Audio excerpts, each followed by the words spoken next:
praying in the Spirit unto God. Very powerful.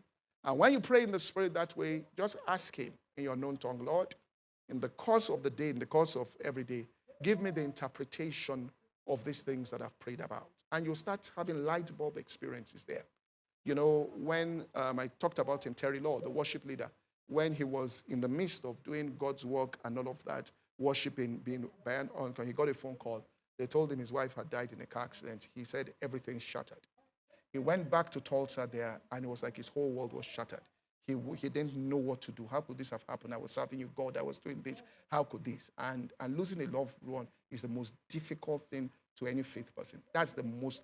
Kenneth Hagin said people are backslid from that. So when a person loses a loved one, be compassionate, be empathic, go into intercessory prayer for that person, support that person, because the person is going through things you don't have any knowledge about. You don't know what they're going through, the battles in their mind.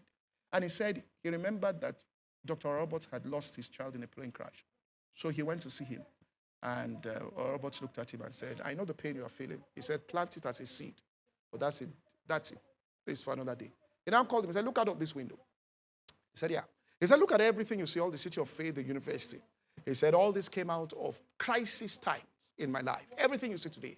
He said, and it came through tongues and interpretation. When I was in those places, I spent time praying in tongues, and the interpretation of it was that God said I should go and build these things. Everything came by tongues and interpretation, which means during that time there, if you spend time praying in tongues there, extended time, you are discussing things about your future in detail with God.